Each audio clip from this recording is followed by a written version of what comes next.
Ընկերներով ՏՏ ստարտափ ենք հիմնել։ Բավականին լավ տեմպերով աճում ենք։ Ներդրող ենք գտել, որ պարտքով փող տրամադրի։ Իր հետ ուզում ենք պայմանավորվենք, որ 2 տարի հետո իր տված պարտքով փողի դիմաց բաժնեմաս կտանք մեր ընկերությունում։ Բայց կարծես օրենսդրորեն սա չի թույլատրվում։ Ինձ մոտ էլ է համանման իրավիճակը։ 3 ընկերներով ընկերություն ենք հիմնել։ Սկզբից յուրաքանչյուրս 2 միլիոն դրամ ներդրում արեցինք, բայց ընթացքում 3-ից 2-ս անընդհատ ընկերությանը պարտքով փող էինք տալիս, որ աճի։ Այդ պարտքի գումարը բաժնեմասի վերածելու նպատակով։ Բայց օրենքը թույլ է տալիս պարտքը բաժնեմասի փոխարկել։ Տեղյակ չես։ Կարծես օրենսդրորեն թույլ չի տրվում։ Ընկերներ, այս խնդիրները քարտեզագրվել էին փոխվարչապետի գլխավորությամբ գործող ՓՄՁ պետություն մասնավոր երկխոսության հարթակում, որը զբաղվում է բիզնես միջավայրը բարելավող օրենսդրական բարեփոխումներով։ Քարտեզագրումից հետո խորհուրդը համակարգող ՎԶԲ Հայաստանի ներդրումային խորհրդի փորձագիտական թիմը մշակել է օրենսդրական փոփոխությունների փաթեթ, որում լուծում է տրվում այս խնդիրներին։ Ինչ որ նոր փոփոխություններ են իրականացվել,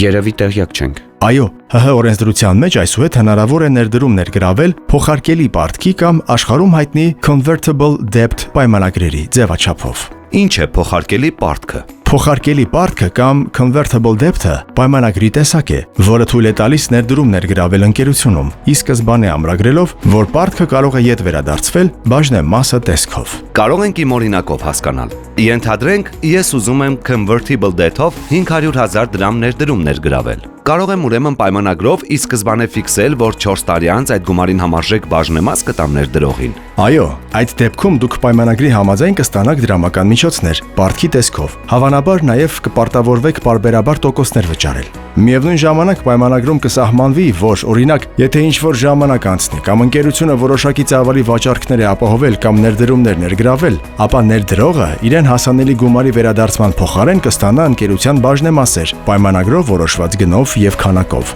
Այդ ամենը պետք է կարգավորվի պայմանագրով, որքան բաժնեմաս է տրվում, ինչ իրադարձություններ վրա հասնելու դեպքում եւ այլն։ Լավ, իսկ օրինակ ժամանակ է անցել ու ստարտափը իրեն չի արդարացրել։ Ներդրողի տված գումարը կորում է։ Ոչ, քանի դեռ պարտքը չի փոխվել բաժնեմասի, այն շարունակում է մնալ պարտք եւ ենթակա է վերադարձման դրամի տեսքով, պայմանագրով սահմանված դեպքում եւ պայմաններով, այդ թվում տոկոսների վճարմամբ։ Բայց այս սխեմայով ներդրողի հետաքրքրությունը ո՞րն է։ Այս դեպքում ներդրողը կարողանում է պահպանել իր ընտրության հնարավորությունը, ստանալ գումար թե բաժնեմաս, կախված ընկերության ցուցանիշներից։ Այս բարեփոխման շրջանակում Հայաստանում գործող ավելի քան 7000 ստարտափ եւ ամեն տարի բացվող միջինում 800 ստարտափ հնարավորություն կունենան ավելի պարզ եւ ընդունված ձևաչափով ներդրումներ ներգրավելու։